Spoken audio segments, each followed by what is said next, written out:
I have to say that women in Malaysia has done very well in many other sectors, but we really have to do a lot more in politics. Grassroots level, the women are doing quite well in terms of, in terms of numbers. Like in UMNO, we are the backbone of the party, but the problem will set in when you consider the upper, the top echelon. It's still very difficult to break the glass ceiling. Only a few will make it to the top. But during my time, one of my vision is, to make sure that a lot more women are given places, because I want to make sure that we mainstream women's issues and women's participation into mainstream UMNO. It's not good enough, for really talented and gifted women, in politics. They've got the skills, they've got the knowledge, they've got the experience. For them to be only in the sayap, flapping in the winds.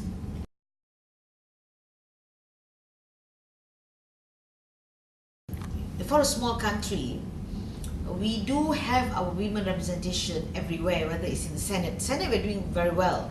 Senate and also in the lower house and in the state assemblies, we do have our representation. It's just that we have, we have a policy under the Barisan National Government.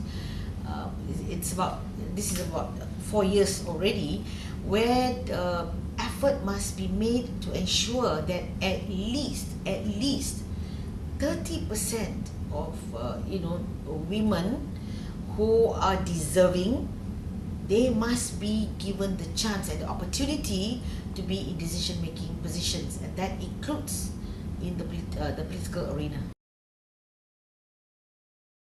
It's not quite so. Politics is still dominated. It's a very male-dominated sector, and a lot more women must want to be part of this journey, because I find that when I'm working with women who have got the vision, they've got the ambition, and they have the calling, to go for it, they will make it.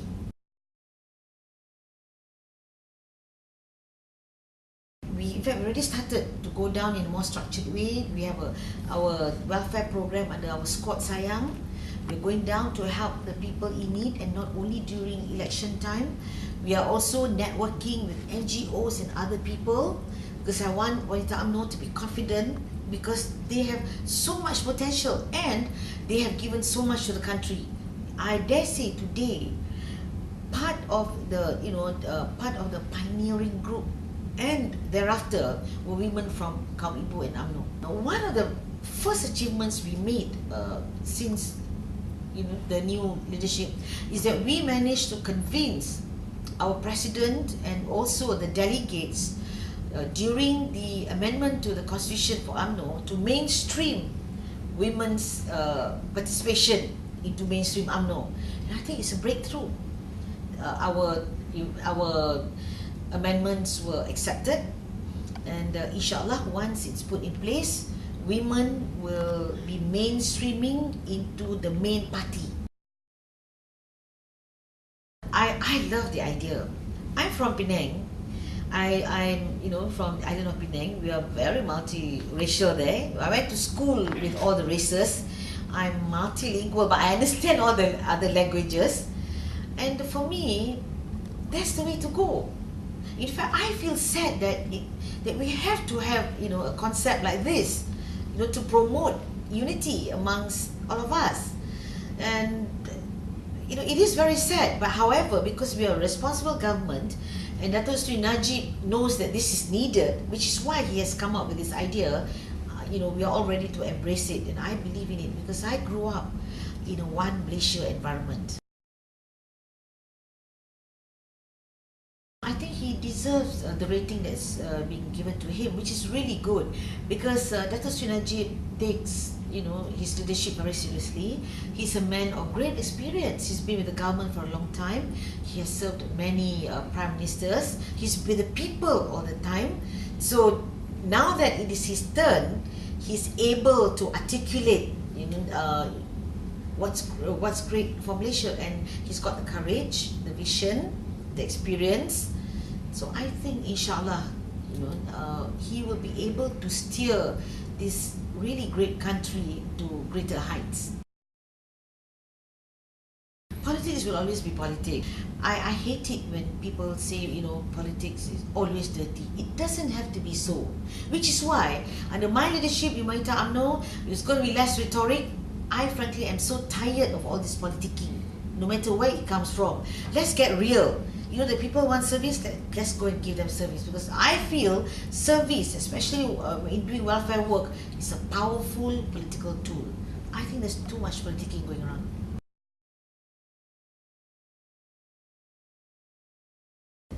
I'm very lucky that I'm married to a man who understands and who wants me to succeed, to be able to contribute to the nation. So, he helps me out. I have got my challenges because, you ask any mother, they will always say they want to be with the children. I cannot be with the family all the time. But if I can't be with them, they will come with me. All these years that I've been a career person, I made sure that, my children have got very strong support system. I have to say this, whenever I'm home, my children will ask me, why are you not working? Because they're so used to a working mother. And the beautiful thing is, my husband and my children want me to work because they say it makes me a more interesting mother and wife. Yeah. I love music, so it de-stresses me. So I like to listen to music, and I like to read great books and magazines. It de-stresses me. I like to do household work. I like to clean my cupboard. I don't know about ambition, but I think more my vision is where I am now. I want to open more doors, or rather to build the road for the younger generation to achieve great heights in politics. So that one day they turn around and say, it's during Kak Ijat's time that, we had all these things. We had a strategic plan, to open up a whole new vista, our era of participation of women in politics at a more meaningful level. I've been blessed because maybe because my attitude towards politics is a positive one. I never looked at it as just job. It is something I love doing, so I don't really have political stress. I'm either just tired after a long day, or there are more things that I want to do.